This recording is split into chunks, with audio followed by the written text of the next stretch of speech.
Audio book वाङ्मय 53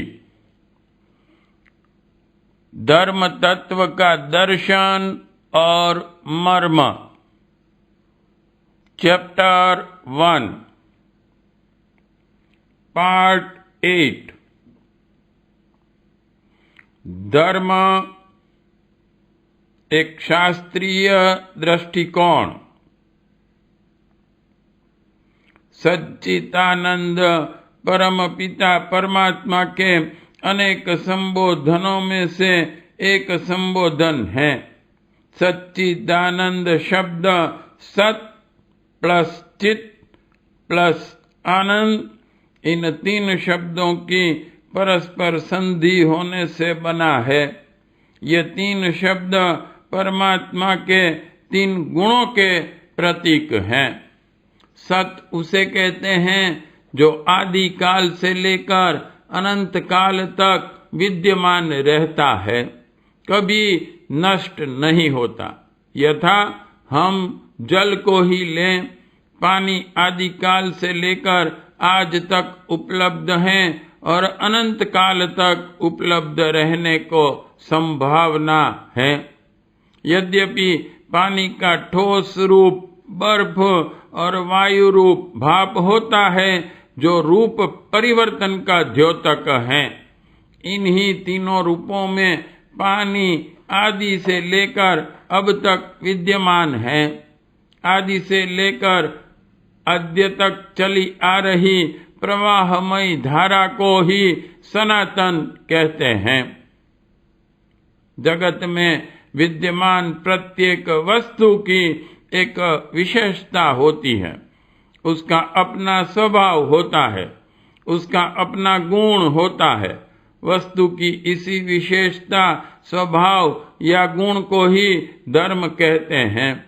उदाहरणार्थ, पानी का गुण या स्वभाव शीतलता प्रदान करना या सृष्टि के प्राणी मात्र की प्यास बुझाना है।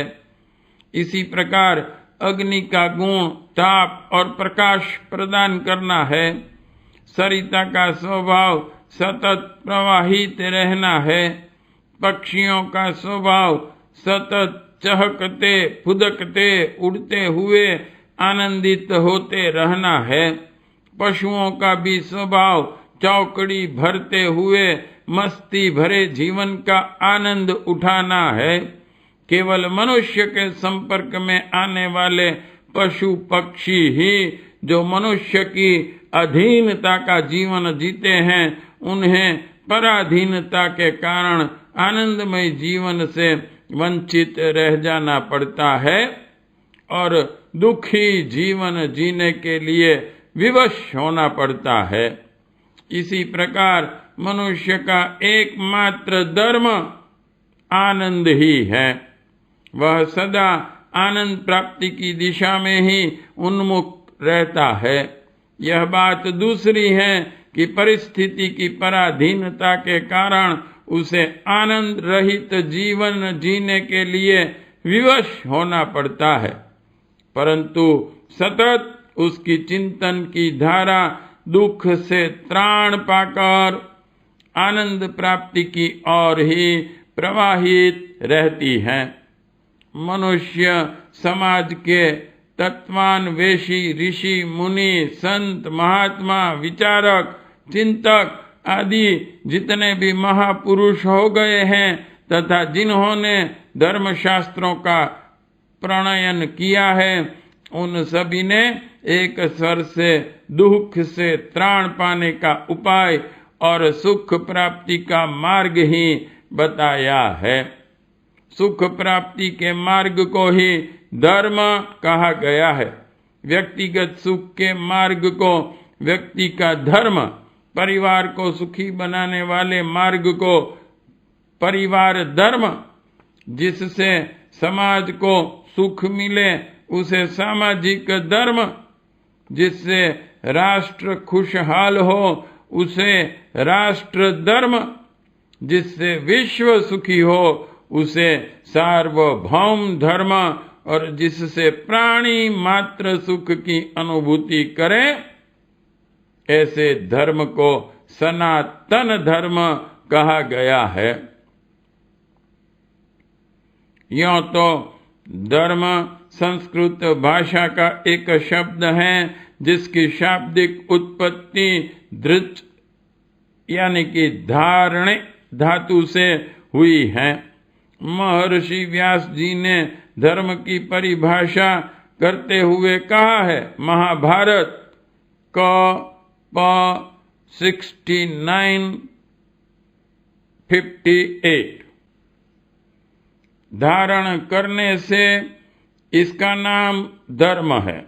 धर्म ही प्रजा को धारण करता है, वही निश्चय ही धर्म है। महामुनि कणाद ने कहा है, जिससे इस लोक और परलोक दोनों स्थानों पर सुख मिले वही धर्म है। आधार उसे कहते हैं जिसके सहारे कुछ स्थिर रह सके, कुछ टिक सके। हम चारों ओर जो गगनचुंबी इमारत देखते हैं, उनके आधार पर नींव के पत्थर होते हैं। इसी पर वे स्थिर हैं, इसी पर वे टिके हुए हैं। प्रत्येक पदार्थ किसी न किसी आधार पर ही अवस्थित है।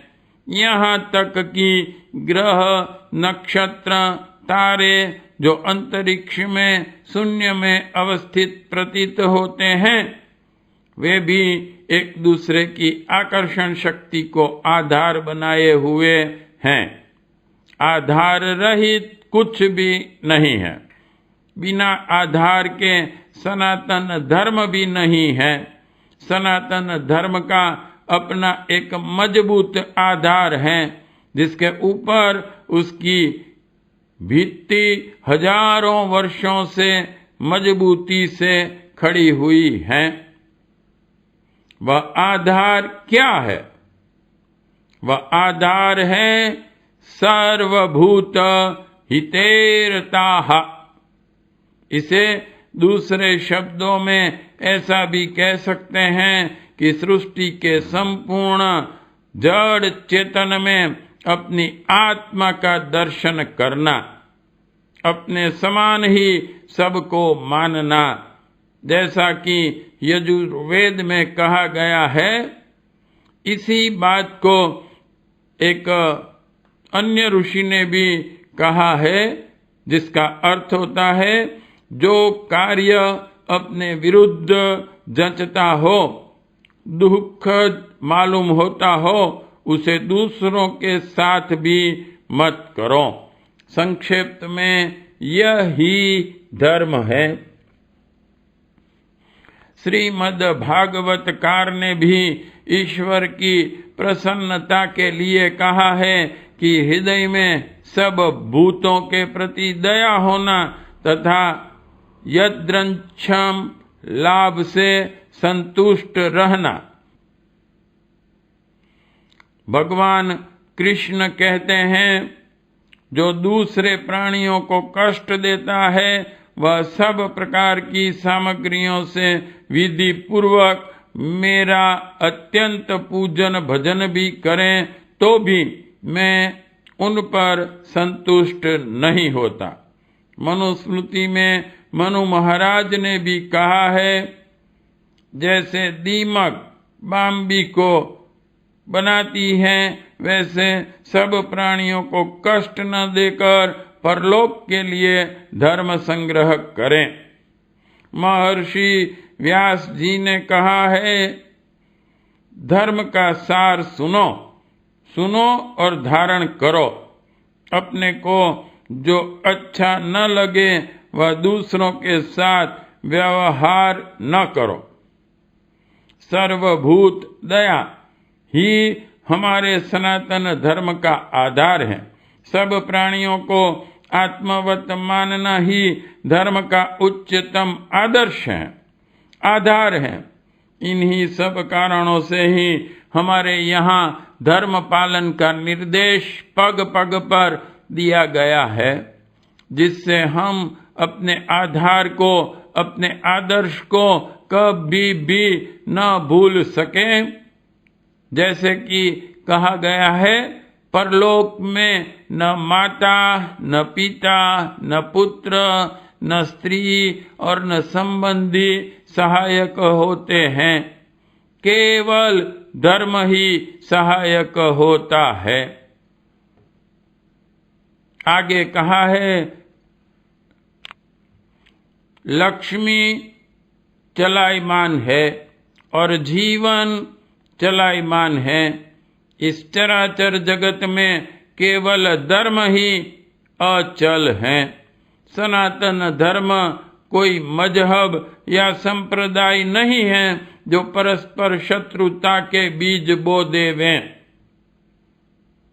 इस धर्म का आधार अत्यंत मजबूत है जो हमें आत्मवत् सर्वभूतेषु का पाठ पढ़ाता है। वही यह धर्म है जो वसुधैव कुटुंबकम की ऊंची शिक्षा देता है। यही वह धर्म है जो आत्मानंद और परमानंद की प्राप्ति कराता है। यही वह धर्म है जो विश्व जनीन है। इसी धर्म से विश्व मानव कल्याण को प्राप्त होगा। धर्म का यह एक पक्ष हुआ।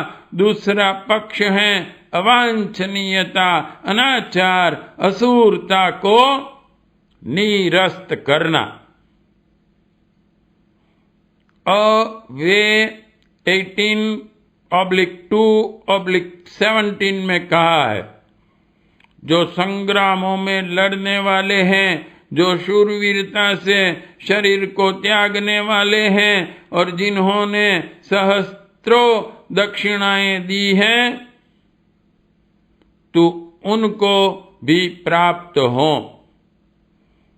गीता 2/31 में कहा है, स्वधर्म को समझकर भी तुझे हिचकिचाना उचित नहीं है, क्योंकि धर्म युद्ध की अपेक्षा क्षत्रिय के लिए और कुछ अधिक श्रेयस्कर नहीं हो सकता।